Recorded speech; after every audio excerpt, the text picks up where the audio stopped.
lebih menjanjikan dan ada potensi lebih besar untuk terus berkembang dibanding Malaysia.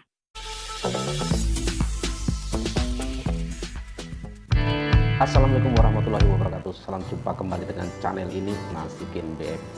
Seperti biasa, dukung channel ini dengan cara like, komen, dan subscribe. Semoga kita semua dalam kondisi sehat walafiat. Tak lupa salam persatuan, salam sopan santun, dan salam sukses. Itu kerap berulang-ulang setiap musim seolah-olah tak ada jalan penyelesaiannya. Jadi seperti itu. Mereka itu koar-koarnya, mereka itu orang kaya, kita ini orang miskin, mereka itu punya segalanya. Tapi inilah kenyataannya di Malaysia ya, gaji mereka nggak bisa bayar. Itulah cuplikan keadaan sepak bola Liga Super Malaysia, seperti diungkap oleh Bang Win Wandur belum lama ini. Keadaan sepak bola Malaysia sebenarnya tidak jauh berbeda dengan Indonesia.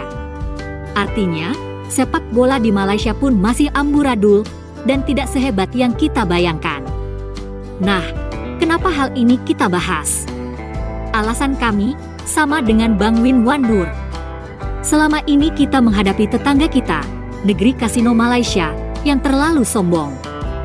Bangsa Indonesia sudah lama merasakan hal itu.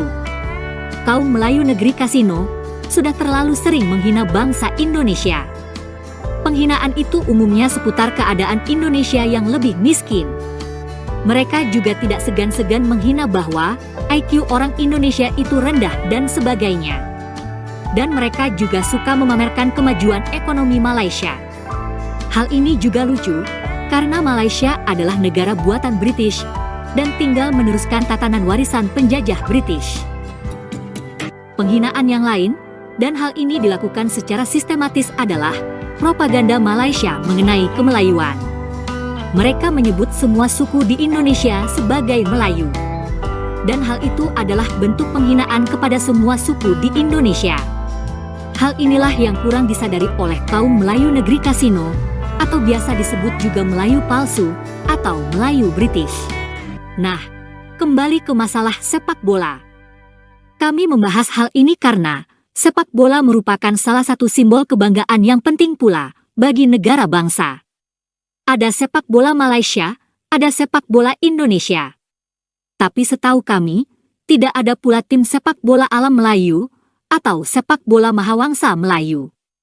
Hal ini juga memperlihatkan bahwa konsep alam Melayu hanyalah dongeng yang tidak ada gunanya dalam kehidupan nyata. Keadaan Liga Sepak Bola amat penting. Karena dari sana pula, kita seharusnya mencari para pemain untuk tim nasional. Sebelum melanjutkan pembahasan, marilah kita simak dulu video dari kanal Bang Win berikut ini. Salah satu klub KL City yang di sana ada pemain nasional mereka, Paulo Josue, kapten tim itu ada yang dibayar sampai 7 bulan tidak dibayar, seperti itu. Nah, dan juga yang terbaru, kabarnya diluahkan sendiri oleh kapten KL City FC iaitu Paulo Josue. Pasukan dia ada pemain dalam pasukan KL City FC yang tidak mendapat gaji sehingga 7 bulan. Wow, aku tak dapat imagine sebab sebab kalau macam aku sendiri, kalau lambat 7 hari pun memang dah boleh katakan hidup tu dah tak tenteram dah, terumbang-ambing dah nak mengamuk dah nak marah bos dah. Dan kemudian apabila berlaku sesuatu, duit tu tak dapat dan terpaksa tanggung hutang yang luar biasa. Apa penaja susah untuk melabur dalam bola sepak Malaysia. Dan bola sepak di Malaysia tak menguntungkan sebenarnya. Itulah keadaan Liga Sepak Bola Malaysia. Ternyata juga masih kacau balau. Keadaan Liga Indonesia tentu saja tidak lebih baik. Tapi, kami melihat bahwa potensi Liga Indonesia jauh lebih besar dan lebih menguntungkan ketimbang Liga Sepak Bola Malaysia. Sebab, negara Indonesia jauh lebih besar pula. Jangan heran bila kelak, Liga Indonesia akan jauh melampaui Malaysia. Dan hal ini sudah terjadi pada industri musik, drama, dalam film, atau industri budaya populer. Kami melihat bahwa modal untuk tim di Liga Sepak Bola Malaysia terlalu besar. Tapi pendapatannya kecil. Inilah yang bikin mereka sulit membayar gaji pemain. Marilah kita lihat Data yang kami ambil dari situs Transfermarkt berikut ini. Nah, di Liga Super Malaysia, ada 13 tim yang berlaga. Total pemainnya mencapai 393 orang.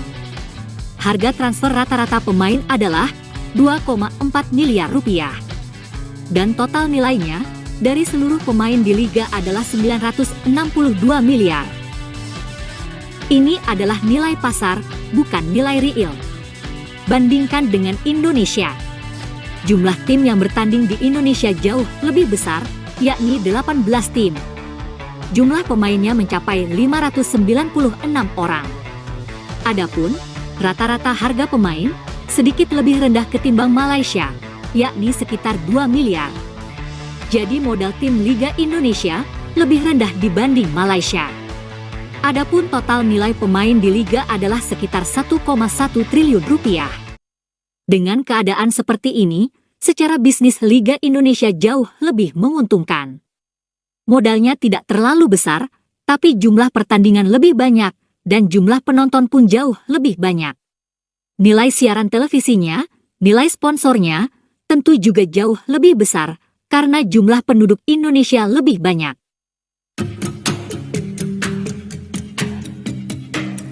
Dan ternyata, harga tiket pertandingan Liga Malaysia dengan Liga Indonesia justru lebih mahal dibanding dengan Malaysia. Di Liga Indonesia sekarang, umumnya tiket dijual di atas Rp100.000. Adapun di Malaysia, harga tiket banyak di bawah Rp100.000. Artinya, daya beli masyarakat dalam menonton bola, Indonesia jauh lebih tinggi. Itulah yang menjelaskan, kenapa bisnis sepak bola di Malaysia sebenarnya kurang menguntungkan. Dengan kata lain, industri sepak bola di Indonesia masih jauh lebih menjanjikan dan ada potensi lebih besar untuk terus berkembang dibanding Malaysia. Selanjutnya, marilah kita simak lagi pembahasan Bang Win mengenai Liga Malaysia. Kita baca sama-sama apa yang dia bilang. Nah ini dari berita harian, salah satu media besar di Malaysia. Dia katakan di sini 7 bulan gaji tak berbayar. Paulo Josue akhirnya buka suara. Bila kami bersuara dikatakan mau menjatuhkan atau memburukkan image sepak bola sendiri. Tapi jadi case seperti ini siapa yang mau dipersalahkan, katanya kan. Kami perhatikan apa yang badan induk lakukan. Maksudnya badan induk ini mungkin PSSI-nya mereka atau FAM-nya mereka ya. Sila pantau buat sesuatu lebih proaktif menangani bab tunggakan gaji ini, katanya. Banyak lagi klub yang gagal dalam bab gaji, katanya. Nah, jadi seperti itu. Mereka itu koar-koarnya mereka itu orang kaya, kita ini orang miskin, mereka itu punya segalanya. Tapi inilah kenyataannya di Malaysia ya, gaji mereka nggak bisa bayar. Dia ini akhirnya mantap makan tabungan karena nggak dibayar sudah 7 bulan katanya. Dan itu di KL ya, di tim di ibu kota negaranya mereka loh gitu. Dan dia ini masih dikatakan orang yang kayak begini pun dikatakan memburukkan image sepak bola sendiri. Tapi seperti itu kenyataannya ya. Adalah pengamat olahraga asal Malaysia ini namanya Datuk Dr.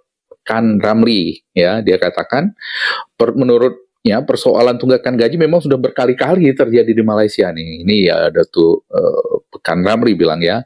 Kasus terbaru ya itu tadi Kuala Lumpur City, Kapten Kuala Lumpur City Paulo Josue belum menerima bayaran sejak Desember 2023. Jadi selama 2024 ini dia itu mainnya itu main gratis gitu.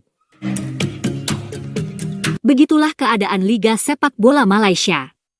Terima kasih sudah menonton sajian kami. Sampai jumpa lagi.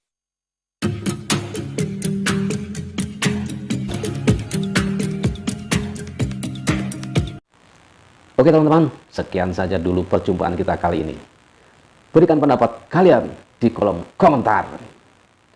Terima kasih. Assalamualaikum warahmatullahi wabarakatuh.